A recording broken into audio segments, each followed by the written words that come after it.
आप सभी श्री हरि विष्णु भक्तों को नमस्कार। स्वागत है अनुकरणीय सनातन पर। आज मैं आपको माघ माह के कृष्ण पक्ष की एकादशी, जिसे षठ तिला एकादशी के नाम से जाना जाता है, उसकी व्रत कथा सुनाने जा रही हूँ। आइए श्रवण करते हैं पावन कथा। सभी बोलें श्री हरि विष्णु भगवान की जय। श्रीमन्नारायण नारायण हरि हरि, भजमन नारायण नारायण हरि हरि। एक समय दालभ्य ऋषि ने पुलत्स ऋषि से पूछा कि हे महाराज, पृथ्वीलोक में मनुष्य ब्रह्म हत्या आदि महान पाप करते हैं, पराय धन की चोरी तथा दूसरे की उन्नति देखकर ईर्ष्या करते हैं, साथ ही अनेक प्रकार के व्यसनों में फंसे रहते हैं, फिर भी उनको नरक प्राप्त नहीं होता। इसका क्या कारण है? वे न जाने कौन सा दान पुण्य करते हैं जिससे उनके पाप नष्ट हो जाते हैं। यह सब कृपा पूर्वक आप कहिए। पुलत्स्य मुनि कहने लगे कि हे महाभागा, आपने मुझसे अत्यंत गंभीर प्रश्न पूछा है। इससे संसार के जीवों का अत्यंत भला होगा।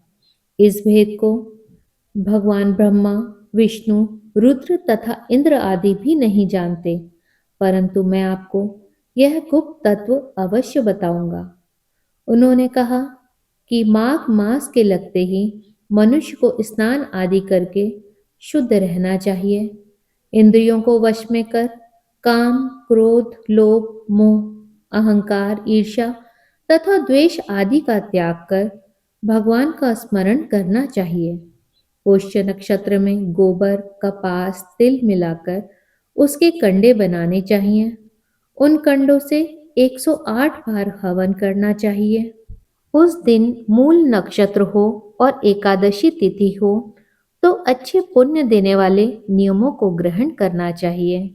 स्नान आदि नित्य क्रिया से निवृत्त होकर सब देवताओं के देव भगवान श्री हरि विष्णु जी का पूजन करना चाहिए और एकादशी व्रत धारण करना चाहिए। रात्रि को जागरण करना चाहिए। उसके अगले दिन धूप, दीप, नैवेद्य आदि से भगवान श्री हरि विष्णु जी का पूजन करके खिचड़ी का भोग लगाएं। तत्पश्चात पेठा, नारियल, सीताफल या सुपारी का अर्घ्य देकर स्तुति करनी चाहिए कि हे भगवान, आप दीनों को शरण देने वाले हैं, इस संसार सागर में फंसे हुओं का उद्धार करने वाले हैं। हे पुंडरीकाक्ष, हे विश्वभावन, हे सुब्रमण्यम, हे पूर्वज, हे जगतपते, आप लक्ष्मी जी सहित इस तुच्छ अर्घ्य को ग्रहण करें। इसके पश्चात जल से भरा हुआ कुंभ अर्थात घड़ा ब्राह्मण को दान करें तथा ब्राह्मण को श्यामा गौ और तिल पात्र देना भी उत्तम है। तिल स्नान और भोजन दोनों ही श्रेष्ठ हैं। इस प्रकार जो मनुष्य जितने तिलों का दान करता है उतने ही 1000 वर्ष वह स्वर्ग में वास करता है। षठ तिला एकादशी पर तिल स्नान, तिल का उपटन, तिल का हवन, तिल का तर्पण, तिल का भोजन और तिलों का दान, ये तिल के 6 प्रकार हैं। इनके प्रयोग के कारण यह षठ तिला एकादशी कहलाती है। इस व्रत के करने से अनेक प्रकार के पाप नष्ट हो जाते हैं। इतना कहकर पुलत्स्य ऋषि कहने लगे कि अब मैं तुमसे इस एकादशी की कथा कहता हूँ, ध्यान पूर्वक सुनो। एक समय नारद जी ने भगवान श्री हरि विष्णु जी से यही प्रश्न किया था और भगवान ने जो षठ तिला एकादशी का महात्म्य नारद जी से कहा था सो मैं तुमसे कहता हूँ। भगवान ने नारद जी से कहा कि हे नारद, मैं तुमसे सत्य घटना कहता हूँ, ध्यान पूर्वक सुनो। प्राचीन काल में मृत्युलोक में एक ब्राह्मणी रहा करती थी। वह सदैव व्रत किया करती थी। एक समय वह 1 मास तक व्रत करती रही। इससे उसका शरीर अत्यंत दुर्बल हो गया। यद्यपि वह अत्यंत बुद्धिमान थी, तथापि उसने कभी देवताओं यह ब्राह्मणों के निमित्त अन्न या धन का दान नहीं किया था। इससे मैंने सोचा कि ब्राह्मणी ने व्रत आदि से अपना शरीर शुद्ध कर लिया है। अब इसे विष्णु लोक तो मिल ही जाएगा, परंतु इसने कभी अन्न दान नहीं किया। इस कारण इसकी तृप्ति होना कठिन है। भगवान ने आगे कहा, ऐसा सोचकर मैं भिखारी के वेश में मृत्युलोक में उस ब्राह्मणी के पास गया और उससे भिक्षा मांगी।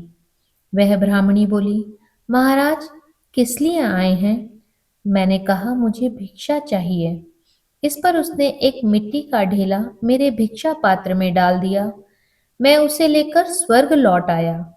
कुछ समय बाद ब्राह्मणी भी शरीर त्याग कर स्वर्ग में आ गई। उस ब्राह्मणी को मिट्टी का दान करने से स्वर्ग में सुंदर महल मिला, परंतु उसने अपने घर को अन्न आदि सब सामग्रियों से शून्य पाया। घबराकर वह मेरे पास आई और कहने लगी कि भगवान, मैंने अनेक व्रत आदि से आपकी पूजा की, परंतु फिर भी मेरा घर अन्न आदि सब वस्तुओं से शून्य है। इसका क्या कारण है? इस पर मैंने कहा, पहले तुम अपने घर जाओ। देव स्त्रियां आएंगी तुम्हें देखने के लिए। पहले उनसे षटतिला एकादशी का पुण्य और विधि सुन लो, तब द्वार खोलना। मेरे ऐसे वचन सुनकर वह अपने घर चली गई। जब देव स्त्रियां आईं और द्वार खोलने को कहा, तो ब्राह्मणी बोली, आप मुझे देखने आई हैं, तो पहले षटतिला एकादशी का महात्म्य मुझसे कहो। उन देव स्त्रियों में से एक देव स्त्री उससे कहने लगी कि चलो, मैं तुम्हें षटतिला एकादशी का महात्म्य सुनाती हूँ। उसने बड़े ही सुंदर ढंग से षटतिला एकादशी का महात्म्य ब्राह्मणी को सुनाया। जब ब्राह्मणी ने षटतिला एकादशी का महात्म्य सुना, तब उसने द्वार खोल दिए। देवांगनाओं ने उसको देखा कि न तो वह गंधर्वी है और न ही आसुरी है, वरन वह एक मानुषी है। उस ब्राह्मणी ने उनके कथन अनुसार षटतिला एकादशी का व्रत विधि पूर्वक किया। इसके प्रभाव से वह सुंदर और रूपवती हो गई तथा उसका घर अन्न आदि समस्त सामग्रियों से युक्त हो गया। अतः सभी मनुष्यों को षटतिला एकादशी का व्रत और तिल आदि का दान करना चाहिए। इससे दुर्भाग्य, दरिद्रता तथा अनेक प्रकार के कष्ट दूर होकर मनुष्य को मोक्ष की प्राप्ति होती है। सभी बोलें श्री हरि विष्णु भगवान की जय। श्रीमन नारायण नारायण हरि हरि, भजमन नारायण नारायण हरि हरि। भगवान श्री हरि विष्णु जी से विनम्र प्रार्थना है कि हे भगवान, आपका जो भी भक्त इस कथा को सुन रहा है, आप उसकी सभी मनोकामनाएं पूर्ण करने की कृपा करें।